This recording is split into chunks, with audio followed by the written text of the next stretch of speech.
As we're killing time before the start of the 2024-2025 NBA season, let's do a new series of Pacific Division previews. And today we begin with our friends over in Los Angeles. Andy Kamenetzky of the Locked On Lakers podcast joins me to preview Kings and Lakers right here on Locked On Kings.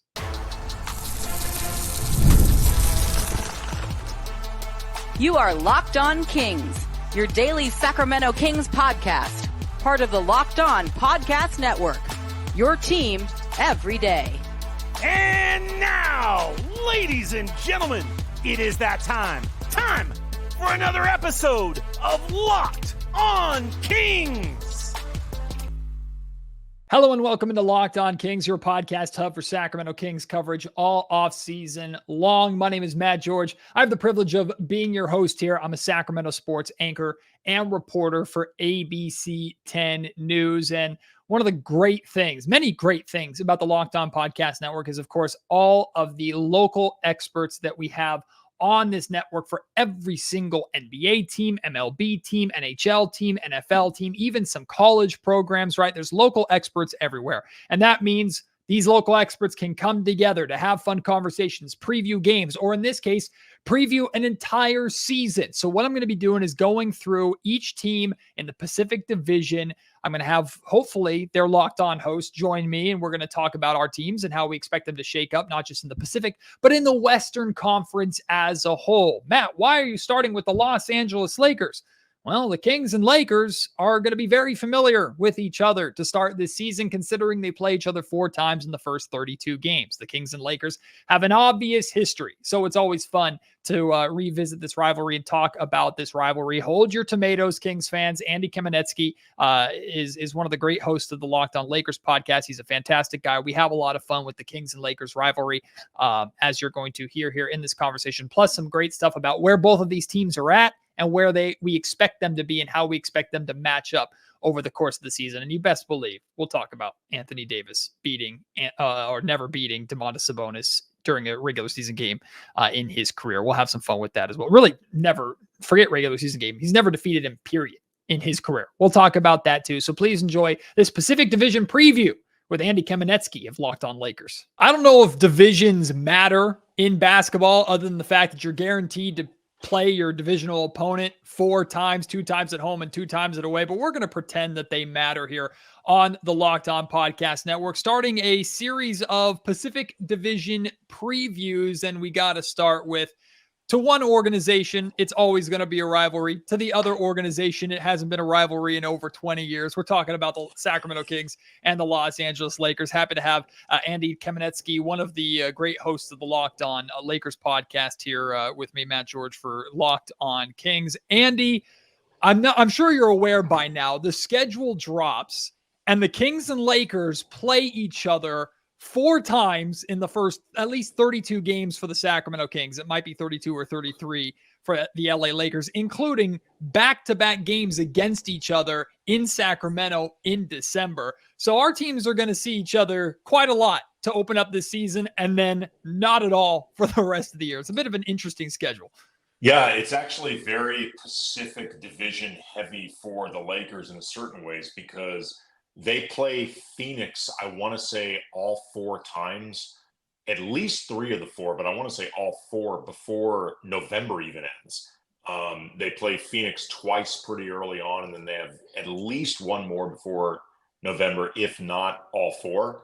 So you start getting a very good idea from the Lakers' perspective about not just where they stand in the West, but how they stand in their particular division. A division, by the way, Matt, I'm curious what you think, but there's no such thing as an easy ride in the West because it's just too difficult. But right, as far as divisions go, I think the Pacific is the easiest in the West. Oh, they don't have any bad teams in the West. Like, I don't project necessarily anybody finishing below 40 wins, but as far as like the overall consensus of like seemingly the consensus top 4 teams in the West, I don't think the Pacific has any of them. So in that sense, I think the floor may be a little bit higher than some of the other divisions in the West, but the ceiling is lower. It's interesting, Andy, because I coming into last season, I was saying that the Pacific Division, I thought the Pacific was the best division So did I. in the West, considering the fact that Kings had finally just made the playoffs, the all the moves that the Phoenix Suns made in the offseason to become a super team. Of course, there's the Lakers, the Golden State Warriors, and their dynasty trying to get back to it, and then the Clippers at the time had Paul George and Kawhi Leonard. It's crazy a difference a year can make to where the Clippers technically record-wise were the best team in the Western or in the Pacific Division last season. And I think the general consensus is that now that they've lost Paul George and Kawhi's never-ending rest days and injuries, that they're expected to be the worst. And then it's maybe a 4-team fight for the top. However, I think most people would naturally put Phoenix at number 1 in the Pacific. Are you in agreement with that? I'm in agreement that would be the consensus. I'm not as sold on Phoenix as I think the general punditry is. Again, acknowledging that I don't think any of them have Phoenix as a top 4 finish for the conference. They're seen as, I think, at best a dark horse champion, but I think they have.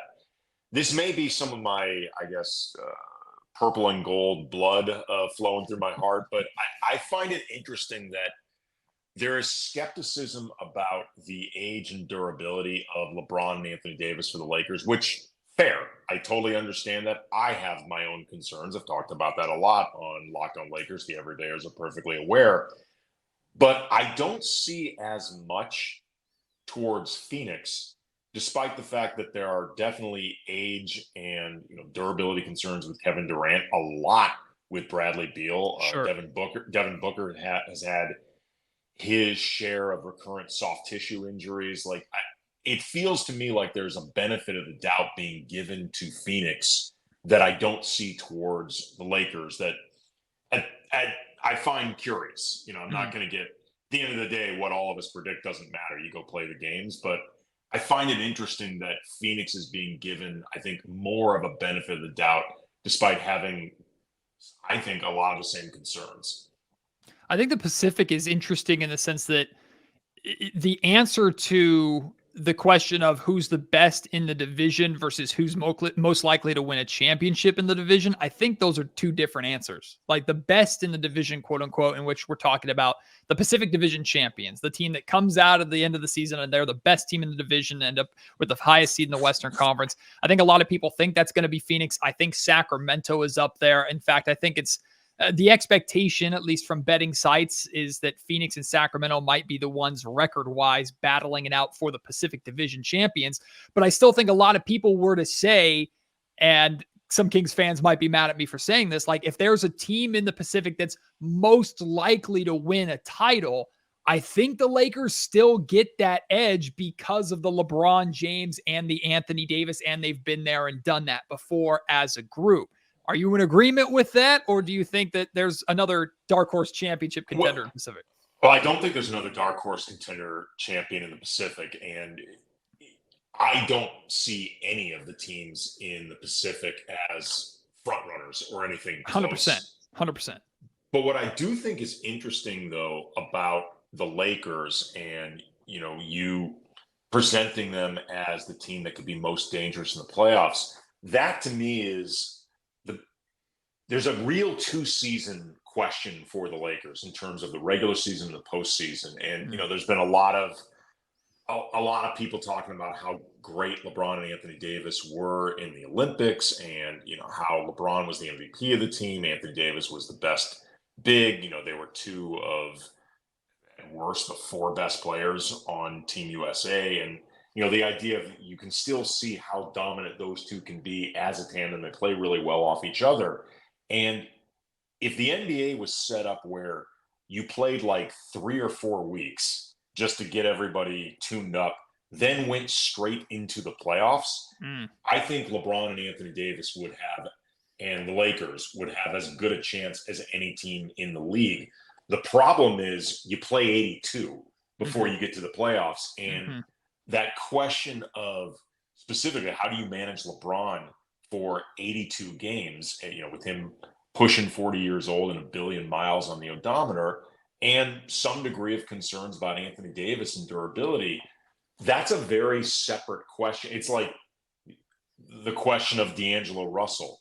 For all the concerns you have about him in the regular season, I mean, in the postseason, in the regular season, he's a really important part of the team that is not easily replaceable.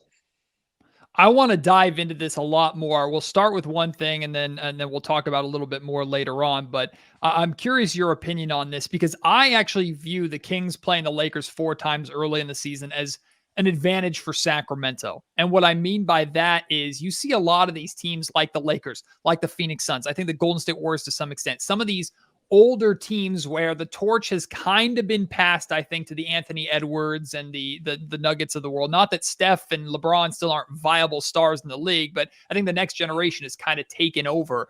But these are the teams that want to ramp up come April, May, and then go on to a championship run, where the Sacramento Kings can't afford to think that way, right? Even if the Kings think they're better than every other team in the Pacific Division, they have to hit the start of the season hard to build up a safety net for the dog days of the season when teams start to ramp up and maybe injuries pile up or they're just not playing as well. So I view the Kings playing the Lakers 4 times early as an advantage for Sacramento, because maybe you can kind of strike and go after the Lakers a little bit while they're ramping up. Do you agree with that? Do you feel the same way, or do you expect the Lakers to be a team that tries to hit the ground running hard? Well, I agree with you that playing the Lakers 4 times is advantageous for Sacramento, just because Anthony Davis is 0 in his career against Domantas Sabonis. I'm glad you pointed it out so I didn't have to. I mean, it's funny. There's been so much focus on Anthony Davis versus Jokic because the Lakers have been knocked out of the playoffs twice by Denver 2 years running, and they've had little success against Denver in the regular season over the past few seasons. They've had, I think, a way worse time against Sacramento. Like, that matchup has been, and in particular, the Sabonis-Davis of it all, has been brutal for the Lakers. Where I don't agree with you, though, or at least maybe this is me wish casting, I don't think the Lakers should or even have the luxury of trying to hit the ground running, because the West is just too hard for, I think, any team that is looking to make serious business in the playoffs and wants to give themselves, if not the best seed possible, just try to avoid the play-in. I don't think you have the luxury of pacing yourself, but also the Lakers' early season, like October through the beginning of February, is much easier than February and beyond. So as much as there could be on paper that temptation to try to use that period to ease LeBron in, try to take as much load off him as possible, they need to bank wins in the first 3 months of the season, because from February and then especially the All-Star break on, it is brutal. Like, their post-All-Star schedule, they've got like 5 games out of, I think, 28 against teams that there's a reasonable expectation that they could be in the Cooper Flag sweepstakes. The rest of them, the expectation is these are teams that are looking to be in the playoffs. It's brutally hard. We're going to dive more into the Western Conference and where we feel the Kings and Lakers will both end up in just a second. Before that, though, I want to tell you about a great sponsor here of both the Locked On Kings podcast and the Locked On Lakers podcast. Great friend of the Locked On Podcast Network, eBay Motors. Passion, drive, and patience. The formula for winning championships is also what keeps your ride or die alive. eBay Motors has everything you need to maintain your vehicle and level it up to peak performance. They got superchargers, roof racks, exhaust kits, LED headlights, and more. Whether you're into speed, power, or style, eBay Motors has got you covered. With over 122 million parts for your number one ride or die, you'll always find exactly what you're looking for. And with eBay Guaranteed Fit, the part is guaranteed to fit your ride every time, or you get your money back, because with eBay Motors, you're burning rubber, not cash. With all the parts you need at the prices that you want, it's easy to make your car the MVP and bring home some huge wins. Keep your ride or die alive at ebaymotors.com. Eligible items only. Exclusions apply. eBay Guaranteed Fit, only available to U.S. customers. All right, let's keep talking about the Western Conference, Andy, because it's a beast. And that was, I'm glad you brought it up, because we just talked about, hey, will the Lakers ease into the season a little bit? Will the Sacramento Kings have an advantage of playing them early on? Because the Kings have to hit the ground running. But really, every team in the West, this is a season where I'm expecting the third or fourth seed and the seventh or eighth seed to be separated by only a handful of games. And a loss in November to Portland could end up killing you or be a massive difference maker. I think the tiebreaker scenarios and are potentially be devastating to Portland as well. That's true. They're probably like, why did we win that game? Yeah, we need. I mean, really, the Lakers do. I guess I talked about how they have a brutal post All-Star break schedule. They do have Portland as their final game, and I think there's at least a 50-50 chance Portland just forfeits. They don't even show up, just to make sure they don't accidentally bank a win. See, that's the type of game that's going to piss somebody off, Andy, because whether it's the Kings or there's going to be a team that needs the Lakers to lose that game because of a tiebreaker scenario. And they're going to look at the schedule and see they're playing the Portland Trailblazers, and Portland needs to lose a game to secure the best odds at a number 1 overall pick in draft lottery. They're going to roll out. Chauncey Billups might even suit up and play just for the hell of it. Like, they're going to roll out some kind of squad. Those are the games where they can't do that. He's got too much bad beef with the Lakers because of the 2004 finals. Like, you can't afford to potentially get Chauncey too fired up. That's true. Chauncey might try and go out and win that. Chauncey might get himself ejected early just so he can have the night off with the rest of his players. But that's what's crazy about the West, right? Like, it wasn't too long ago that we were having conversations like, does the regular season even matter? The regular season doesn't matter. Now there's so much parity in the league that 1 or 2 regular season losses can drop you down 4 or 6 spots in the West. It's absurd. There were like, I think 5 teams in the West that won 50 or more games last season. The Kings were a 46 win team. They missed out on the playoffs. The Pelicans were like 1 or 2 games under 50 wins. They barely got in as an 8th seed and then got swept. The West is insane this year. Oh yeah. I mean, the Lakers won 47 games and they were a 7th seed and had to battle their way against the Pelicans to get that 7th seed. Like, Laker fans, because there's been, I'm not trying to lord this over the Kings, it's just the truth. There's been a ton of success with the Lakers franchise. I mean, like, it's honestly an embarrassment of riches. And especially, during Showtime or, Kobe's reign, a mentality had developed that the regular season doesn't matter. It's all about the playoffs. We don't care about what happens in the first 82. Like, none of that matters. Either championship or go home. And it's like, if you want to maintain that as your ethos or, as far as your ultimate goals, that's fine. But a point I've stressed a lot to our listeners and our viewers is that the regular season actually matters a lot for the Lakers, because no matter how much you believe in LeBron and AD as a tandem, it's become clear just the idea of drop those 2 into the playoffs and we'll take our chances. No, it's not that simple anymore. Like, your seed matters. How difficult a draw that you have matters. Like, the Lakers getting Denver in the first round, had they played, had they managed to get themselves to a 6 seed, 5 seed, avoid the play-in altogether, I'm not saying they win a championship, but it's very clear they do not benefit from facing Denver. And as much as the series was close, they lost 4 games by a combined 22 points. They lost 2 of those games for what were, in all intents and purposes, buzzer beaters. Like, they played Denver legitimately they led like triple the minutes of that series. They played them legitimately well. Still ended up losing. That's on the Lakers. But point is, you get a different draw, your playoff fortune may completely turn on its head. Like, you can't just say, you know what, give us the 8th seed and we'll make it all happen. No. In a West this difficult, your seed matters. The Kings are trying to not just get back to the playoffs. That's the bare minimum expectation in Sacramento, is get back there. But then the question becomes like, okay, how do you actually win a playoff series? And where seeding does matter, I don't think opponent really does for Sacramento at this point, because I think the general expectation is whatever way the Sacramento Kings make it into the postseason, unless DeMar DeRozan really comes in and makes a massive impact in Sacramento, which I think is possible, but people aren't necessarily expecting that. The Kings are going to be expected to be the underdog in whatever playoff series they're in, just because of their experience alone and just the way the roster is made up. Unless maybe they somehow get matched up against I don't know, maybe the Warriors again, but even so, like Steph Curry's Warriors, I think would be expected to beat the Kings. Too, I mean, I truly don't mean this disrespectfully, but in terms of being viewed as the underdog and like perception, they're the Kings factor. Like they don't have the playoff pedigree. Yep. That even if you look at them on paper and say they're better than whoever they're playing, for example, if they match up against the Lakers based on what we've seen the last few years, there is every reason to believe the Kings should be favored until we see evidence otherwise.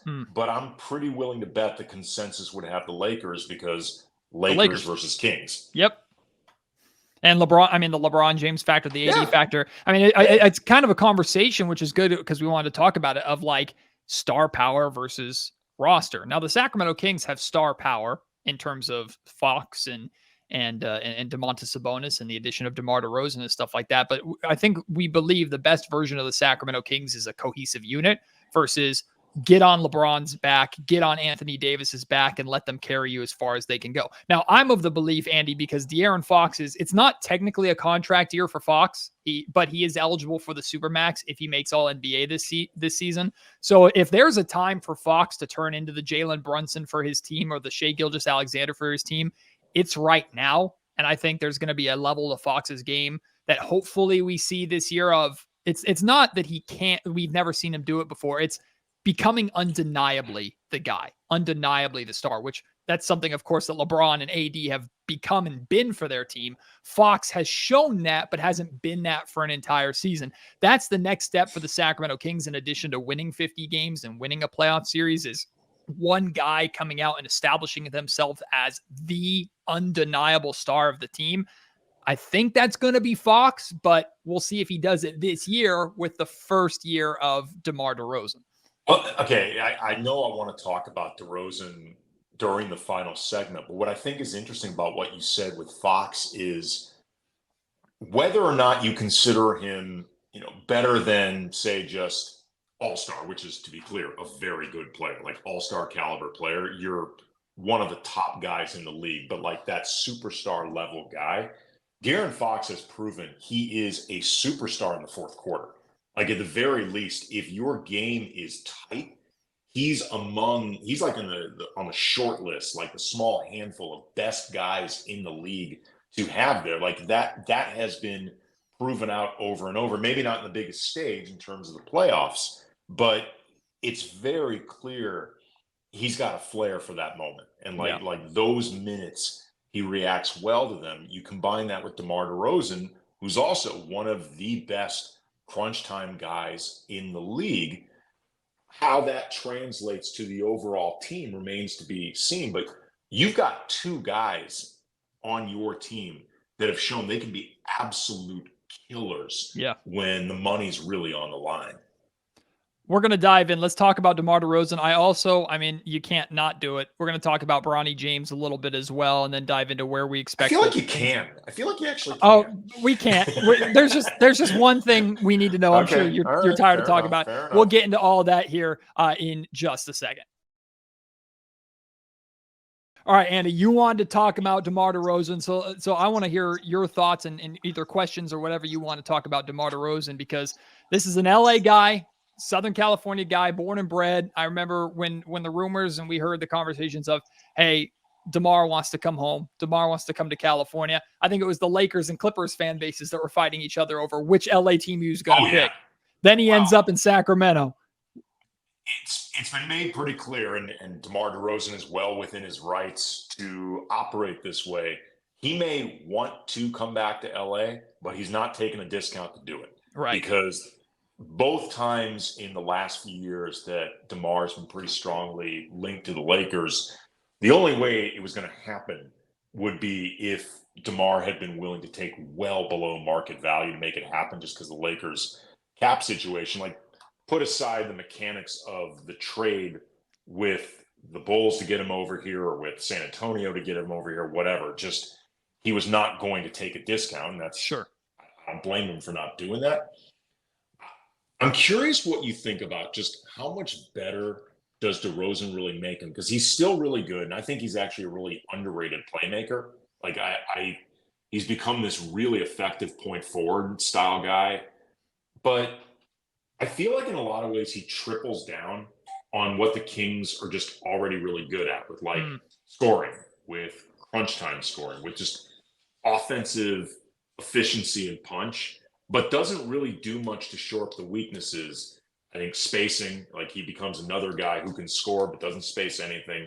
And the defense of this team, particularly when you add him to that starting unit, playing 30-ish minutes a game, he feels like a guy that accentuates what they do really well, but doesn't really address some of the things that may have been holding him back.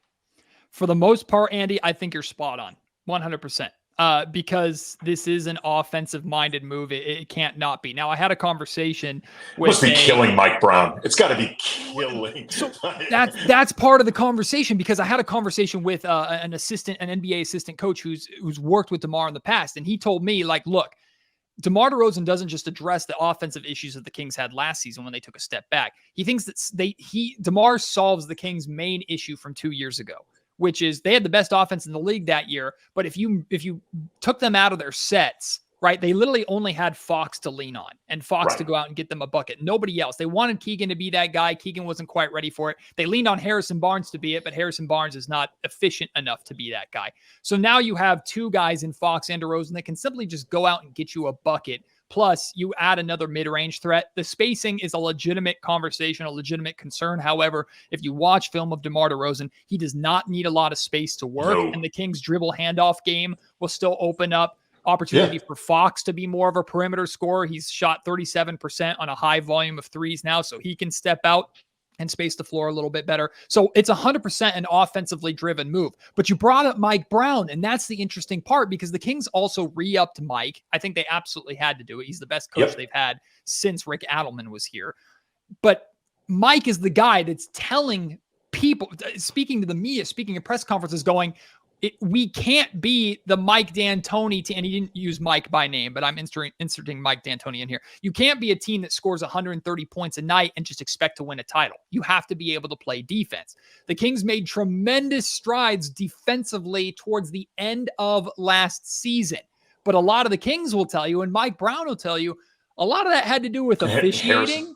I was going to say Harrison Barnes, losing him doesn't help the defense either. Well, Harrison was not that great of a defender, but what Harrison was is he's long, and the Kings lack size and just traded relative to the other guys. I mean, even if you don't think he's a great defender, if he's still on the upper end, he's on the upper end. Well, look, Harrison was the guy that when the Kings played the Lakers, you put Harrison on LeBron. Not that you were feeling great about it, but Harrison was that. Now it's Keegan Murray. That all that responsibility is on Keegan, and that's it. The Kings replaced a 6'8", 6'9" guy with a 6'6" guy in DeMar Derozan. So 100%, I think this is the Kings, even with Mike Brown, and he had to be on board because he loves DeRozan too. But even with Mike Brown and his defensive mentality, this is the Sacramento Kings, like you said, tripling down on, look, the only way we're going to be the best version of ourselves is if offensively we are unstoppable every night. If we could have a league average defense on top of that, that's when we're talking about maybe contendership. But I don't know if the Kings can be league average defensively.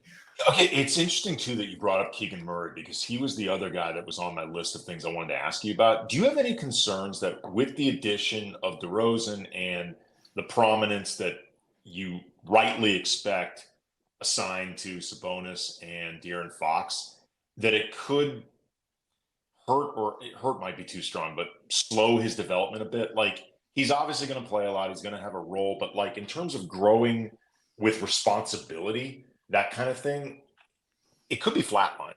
Yeah, I'm going to say no to that, my concern, for two reasons. The first reason is I think things are simplified for Keegan again, to where, like, going into last season, Monty McNair, the Kings general manager, was doing interviews like with The Athletic, saying, hey, we want a big jump from Keegan. You already expected a lot out of rookie Keegan Murray to help you make the playoffs. Now, second year Keegan Murray, you're needing to essentially become your second go-to scorer.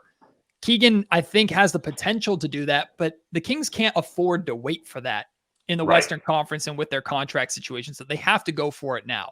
So I think DeMar takes some of that pressure off of Keegan while allowing Keegan to be the best version of what we've seen he can be offensively, which is a lights out 3-point shooter, one of the best 3-point shooting rookies, we've ever seen. So it simplifies that end for Keegan.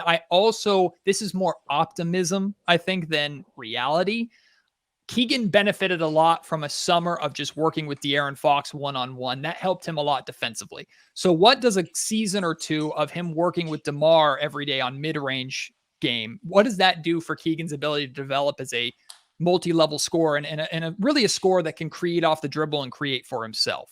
So there is a chance 100%, like you said, that DeMar comes in and takes shots away from Keegan and slows that development. But I also think taking some of the pressure off of Keegan will help get him back to maybe the best version of himself today, with still the promise of a higher ceiling tomorrow.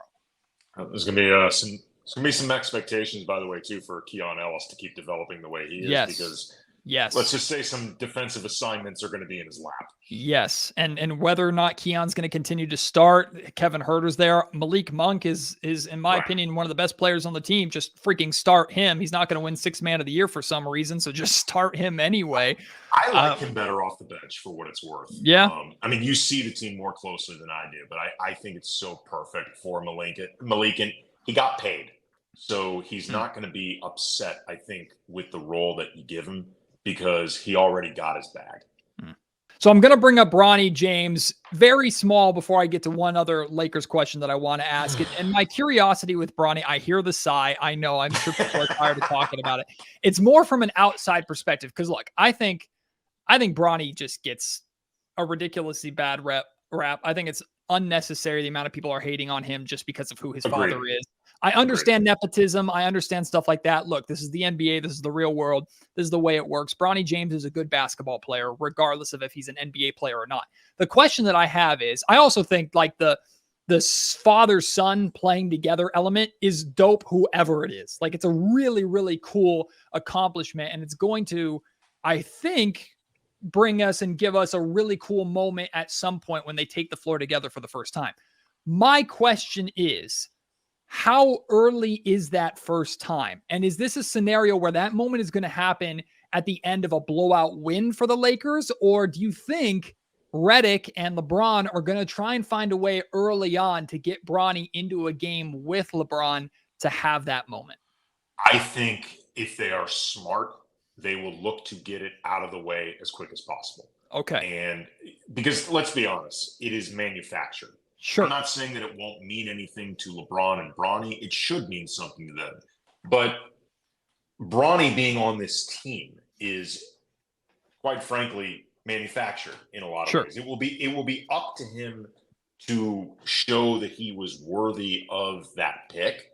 But, in any other year, the Lakers likely would have traded that pick or drafted a stash guy, because they've got roster space issues. Like, this was actually a very inconveniently timed year for Bronny James to enter the pros. Like, from the Lakers' perspective of roster flexibility, because, all three of their vet minimum guys exercised their player options. Cam Reddish, Jackson Hayes, and Christian Wood. D'Angelo Russell ended up opting in. So this was not a great year in terms of just practicality to have Bronny there. That's not Bronny's fault, but it's something that has to be negotiated. I feel like the longer this is a potential story, when is it going to happen, the more guys will get sick of being asked about it, the more it becomes something Bronny has to be considering, the more it affects how they have to keep him available on the roster, as opposed to maybe traveling with the South Bay Lakers. I would imagine that they look to get it out of the way ASAP. You don't want to potentially jeopardize a win, because everybody would agree Bronny's not ready. But if you can find that moment within the first 2 or 3 games, get them on the floor together. Hopefully they have a cool moment where one of them sets up the other for a bucket. Right. And then you let Bronny go about what really is necessary for him, which is getting as many reps as possible with South Bay. Like, the reality is, something has to be going either incredibly wrong or spectacularly well for Bronny to be getting even remotely regular minutes with the big club. If he got more than 300 on the season, more than 200, I'd be surprised. Yeah. Cool. That makes sense. And the reason why I asked that question is kind of what you said there. The second game of the season for the Kings, I'm not sure if it is for the Lakers. I know the Lakers open up their season against Minnesota, and then the Kings play Minnesota for their season and home opener, right? The second game of the Kings season is at LA. Maybe we see the Bronny moment against the Kings in LA. That's one of the things I'm curious about is if we see it, or if the Lakers try and force it game one versus Minnesota. It's gonna be interesting to see. I put it this way: if Locked On Kings listeners and viewers are curious at all about Bronny taking the court with LeBron, I don't think it's out of the question that you could see it in that game against Sacramento. I don't at all. And I would argue that might be a good thing for the Kings if Bronny's coming on the. We'll see how long he's out there, but I think it is best overall for the health of the Lakers over the course of 82 games to just get this story done. Let LeBron and Bronny enjoy the moment and then move on.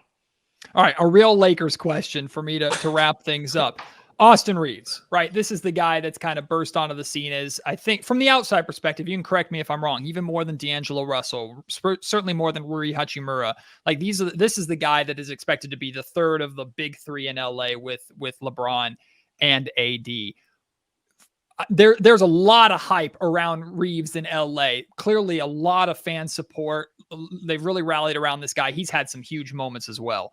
From your perspective and the Lakers' perspective of the third piece to a team that's trying to make a deep playoff run, how much faith do you have in Austin Reeves' ability to round out the star power of the Lakers? He's not there yet. You are absolutely 100% correct that is where the Lakers projected him, and I think counted on him last year to be ready for that role, and he's not, which, to be clear, is not shade against Reeves as a player. He is a legitimately good player. Like he is a quality, at worst, a quality NBA rotation player, like high-end rotation player. He is an absolute steal at his contract for his production. And there are times where he is really, really quite good. But over the course of last year, in the regular season, D'Angelo Russell was the third best player on the Lakers. I think Reeves was better than him in the playoffs. And certainly his first go around in the playoffs, he was light years better than D'Lo overall. I thought Reeves started the playoffs slow last year and got better as it went. This past season got better as it went along. The problem for Reeves and for the Lakers is he is definitely a player that I think can help a team win a championship. He's not yet at the station for being the third best player on a championship team.